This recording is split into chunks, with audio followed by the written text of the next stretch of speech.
Tom O'Connor is a senior foreign policy writer at the weekly news magazine Newsweek and joins me live from New York. Tom, good to have you with us. Let me just start with Russia's offer saying that it will end the war immediately if Ukraine agrees to these conditions, including the neutrality agreement, recognizing Crimea as Russian, recognizing Donetsk and Lugansk as independent. Are these palatable conditions for Ukrainian officials?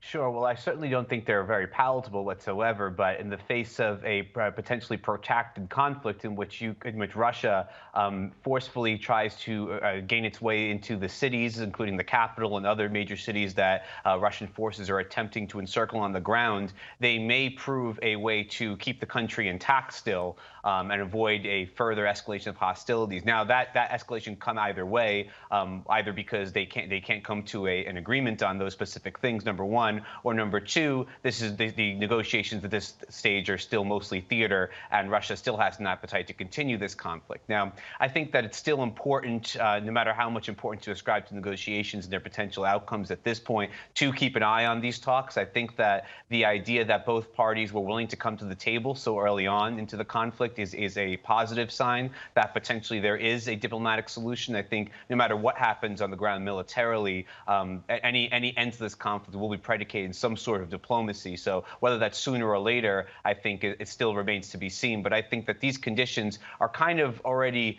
most of them are sort of de facto in a sense, because Russia does exert intense control over Crimea and to some degree the Donbass region as well.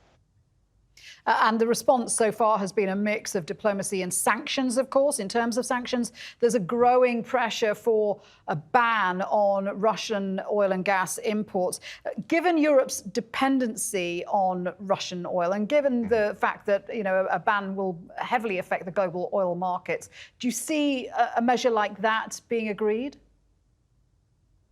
I think it's tough to say. I think that we saw quite a show of unity in the very early stages of this conflict. I think a lot of that was prepared very carefully by the U.S. and Western powers who anticipated this sort of thing happening. So a lot of phone calls were made, a lot of agreements were made ahead of time. But it will face a long-term stress test, how much these sanctions, the existing ones, can remain in place, and also, of course, the intensification of any sort of efforts to include a sort of gas ban would be very difficult to see that happen within the European Union countries themselves in the short term. And of course, that'll be predicated on how long this conflict actually lasts and how long the more intensive stages last. And we might not even be at the most intensive stages yet, of course, but whether there can be any sort of cessation of hostilities, I think that would certainly have an effect on whether these countries can come together. But right now, it seems very difficult that could happen. The U.S. might take unilateral decisions, of course, but that will start to, I think, erode at this idea of a unanimous multilateral response against Russia. I think you'll see other countries start to figure out how they can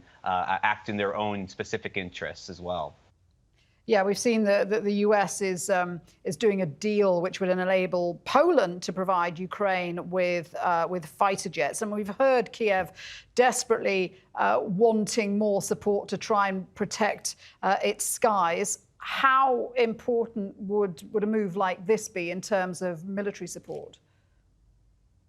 Well, it certainly would be one of the most significant shows of Western solidarity and support for Ukraine. At the same time, at this stage in the conflict, we hear that senior U.S. officials consider the airspace over Ukraine to be contested. But Russia clearly does have some element of air superiority. It doesn't look like they've leveraged the full extent of their systems, both through electronic warfare and conventional anti-aircraft systems. Any entrance of further air support from whether it's through jets or other measures from NATO countries could provoke Russia to take more aggressive measures to close the skies over Ukraine. And of course, it also raises the risk of there potentially being more NATO footprints on the conflict itself. I think that many NATO countries, and especially the U.S., have been trying to emphasize the fact that they did not want any direct role in here. Of course, they're willing to offer military support, but the closer NATO gets to supporting Ukraine or allowing Ukrainian aircraft perhaps on their own airspace, I think that Russia starts to heighten its own rhetoric about these countries actually being parties to this conflict. Tom, great to get your analysis there. Thank you very much indeed for joining us. Tom O'Connor there from Newsweek.